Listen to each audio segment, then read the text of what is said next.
ಓಂ ಶ್ರೀ ಗುರುಭ್ಯೋ ನಮಃ. ಫ್ರೆಂಡ್ಸ್, ಎಲ್ಲರಿಗೂ ನಮಸ್ಕಾರ. ಪ್ರೀತಿಯ ಮಕರ ರಾಶಿಯವರೇ, ಮಕರ ರಾಶಿಯ ಅಧಿಪತಿ ಶನಿದೇವ. ಇದು ಭೂತತ್ವದ ರಾಶಿಯಾಗಿದ್ದು ಸ್ಥಿರ ಮತ್ತು ಗಂಭೀರ ಸ್ವಭಾವವನ್ನ ಹೊಂದಿದೆ.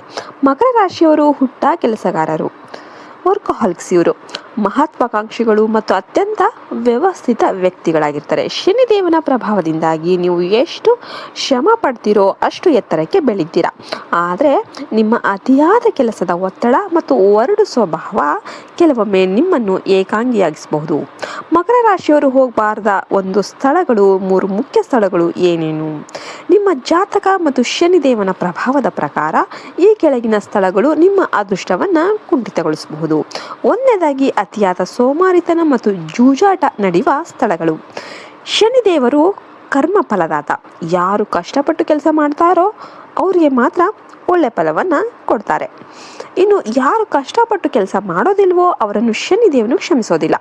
ಆದ್ರಿಂದ ಸಮಯ ವ್ಯರ್ಥ ಮಾಡುವ ಒಂದು ಗುಂಪುಗಳ ವ್ಯಕ್ತಿಗಳ ಗುಂಪು ಅಥವಾ ಸುಲಭವಾಗಿ ಹಣ ಗಳಿಸುವ ಜೂಜಿನ ಅಡ್ಡೆಗಳಿಗೆ ಖಂಡಿತವಾಗ್ಲೂ ಹೋಗೋದಕ್ಕೆ ಹೋಗಬೇಡಿ. ಇಲ್ಲಿ ಹೋಗೋದ್ರಿಂದ ಆಗುವ ಪರಿಣಾಮಗಳೇನು? ಇಂತಹ ಸ್ಥಳಕ್ಕೆ ಹೋಗೋದ್ರಿಂದ ನಿಮ್ಮ ಜಾತಕದಲ್ಲಿರುವ ಶನಿಯ ಶುಭ ಪ್ರಭಾವವು ನಕಾರಾತ್ಮಕವಾಗಿ ಬದಲಾಗುತ್ತೆ. ಇದು ನಿಮ್ಮ ಉದ್ಯೋಗದಲ್ಲಿ ಅಸ್ಥಿರತೆಯನ್ನು ತರಬಹುದು ಮತ್ತು ನೀವು ದೀರ್ಘಕಾಲದವರೆಗೆ ಆರ್ಥಿಕ ಮುಗ್ಗಟ್ಟನ್ನು ಅನುಭವಿಸುವಂತೆ ಮಾಡಬಹುದು. ಇನ್ನು ಶಾರ್ಟ್ಕಟ್ ಹಾದಿ ನಿಮಗೆ ಅಧೋಗತಿಯನ್ನು ತಂದೆ ತರುತ್ತೆ. ಇನ್ನು ಎರಡನೇದಾಗಿ, ಕಾನೂನು ಬಾಹಿರ ಚಟುವಟಿಕೆ ಅಥವಾ ವಿವಾದಾತ್ಮಕ ಕಚೇರಿಗಳು.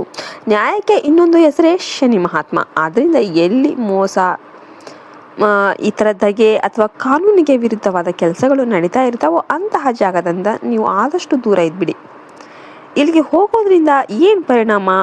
ಮಕರ ರಾಶಿಯವರಿಗೆ ಒಂದು ಬಾರಿ ಅಪವಾದ ಅಥವಾ ಕಪ್ಪು ಚಿಕ್ಕೆ ಏನಾದರೂ ಬಂತಂದರೆ ಅದರಿಂದ ಹೊರ ಬರೋದು ತುಂಬಾನೇ ಕಷ್ಟ.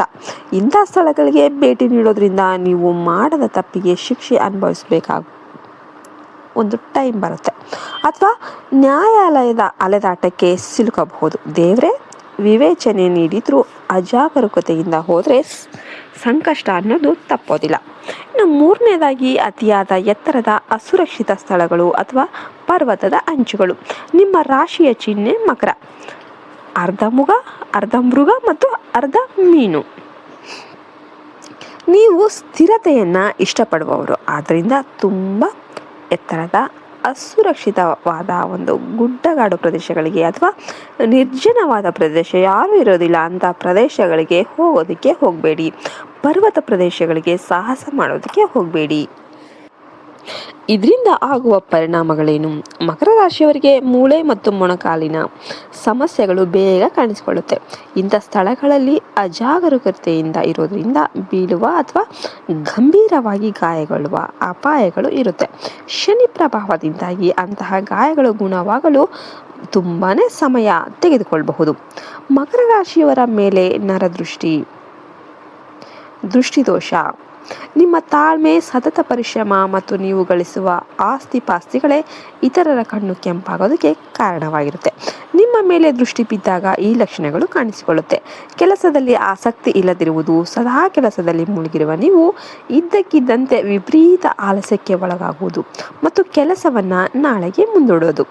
ಮೊಣಕಾಲು ಮತ್ತು ಕೀಲು ನೋವು. ಮಕರ ರಾಶಿಯ ಮೊಣಕಾಲನ್ನು ಪ್ರತಿನಿಧಿ ಮಾಡೋದ್ರಿಂದ ದೃಷ್ಟಿದೋಷ ತಗುಲಿದಾಗ ನಡೆಯೋದಕ್ಕೆ ಕಷ್ಟ ಆಗುತ್ತೆ ಅಥವಾ ಕಾಲುಗಳಲ್ಲಿ ತೀವ್ರ ನೋವು ಅನ್ನೋದು ಕಾಣಿಸಿಕೊಳ್ಳುತ್ತೆ.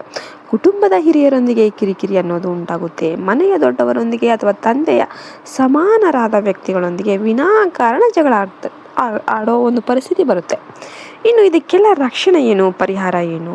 ಶನಿದೇವ ಅಥವಾ ಹನುಮಾನ್ ಆರಾಧನೆಯನ್ನು ನೀವು ಕಂಟಿನ್ಯೂ ಆಗಿ ಮಾಡಿ. ಶನಿದೇವನ ಕ್ರೂರ ದೃಷ್ಟಿಯಿಂದ ಪಾರಾಗೋದಕ್ಕೆ ಹನುಮಂತನನ್ನ ಪೂಜೆ ಮಾಡಿ. ಪ್ರತಿ ಶನಿವಾರ ಶನಿ ಚಾಲಿಸ ಅಥವಾ ಹನುಮಾನ್ ಚಾಲಿಸ ಪಠಿಸೋದು ನಿಮ್ಮನ್ನು ರಕ್ಷಿಸುತ್ತೆ. ಇನ್ನು ಶುಚಿತ್ವಕ್ಕೆ ಆದ್ಯತೆಯನ್ನು ನೀಡಿ. ಶನಿದೇವನಿಗೆ ಸ್ವಚ್ಛತೆ ಅಂದರೆ ಇಷ್ಟ. ನಿಮ್ಮ ಕೆಲಸದ ಮೇಜು, ಉಗುರು ಮತ್ತು ಬಟ್ಟೆಯನ್ನು ಸದಾ ಶುಚಿಯಾಗಿ ಇಟ್ಕೊಳ್ಳಿ. ಇನ್ನು ಶನಿವಾರದಂದು ಕಪ್ಪು ಎಳ್ಳು, ಕಬ್ಬಿಣದ ವಸ್ತು ಅಥವಾ ಬಡವರಿಗೆ ಕಪ್ಪು ಬಣ್ಣದ ಬಟ್ಟೆ ಅಥವಾ ಅನ್ನವನ್ನು ದಾನ ಮಾಡಿ. ಇದು ನಿಮ್ಮ ಶನಿ ದೋಷವನ್ನು ಕಡಿಮೆ ಮಾಡುತ್ತೆ. ಇನ್ನು ದೃಷ್ಟಿ ಪರಿಹಾರ ಕೇಳೋದಾದರೆ ವಾರಕ್ಕೊಮ್ಮೆ ಅಥವಾ ಅಮಾವಾಸ್ಯೆಗೆ ಒಂದ್ಸಲ ಎಳ್ಳೆಣ್ಣೆಯ ದೀಪವನ್ನು ಮನೆಯ ಹೊರಗೆ ಹಚ್ಚಿ ಸಾಸಿವೆ ಎಣ್ಣೆಯನ್ನು ಒಂದು ಬಟ್ಟಲಲ್ಲಿ ಹಾಕಿ ಅದರಲ್ಲಿ ನಿಮ್ಮ ಮುಖ ನೋಡಿ ಆ ಎಣ್ಣೆಯನ್ನು ದಾನ ಮಾಡುವುದು ಅತ್ಯಂತ ಶ್ರೇಷ್ಠ ಶ್ರಮಿಕರ ಗೌರವ. ನಿಮ್ಮ ಕೆಳಗೆ ಯಾರು ಕೆಲಸ ಮಾಡ್ತಿದ್ದಾರೋ ಅವರಿಗೆ ಅಥವಾ ಬಡ ಕಾರ್ಮಿಕರಿಗೆ ಗೌರವವನ್ನು ಕೊಡಿ. ಅವರನ್ನು ನೀವು ಸಂತೋಷವಾಗಿಟ್ಟರೆ ಶನಿ ಪರಮಾತ್ಮ ನಿಮಗೆ ರಾಜಯೋಗವನ್ನು ಕೊಡ್ತಾರೆ. ನಿಮಗೆಲ್ಲ ಕೂಡ ಈ ವಿಡಿಯೋ ಇಷ್ಟ ಆದರೆ ದಯವಿಟ್ಟು ವಿಡಿಯೋಗೆ ಒಂದು ಲೈಕ್ ಕೊಟ್ಟು ಜೈ ಶ್ರೀರಾಮ್ ಅಂತ ಕಮೆಂಟ್ ಮಾಡೋದನ್ನು ಮರಿಬೇಡಿ. ಮಕರ ರಾಶಿಯವರು ಮೆಟ್ಟಿಲಾಗಿ ಯಶಸ್ಸಿನ ಶಿಖರ ಏರೇ ಇರ್ತಾರೆ. ನಿಮ್ಮ ತಾಳ್ಮೆಯನ್ನೇ ಆಯುಧವಾಗಿ ನೀವು ಮಾಡಿಕೊಳ್ಳಿ.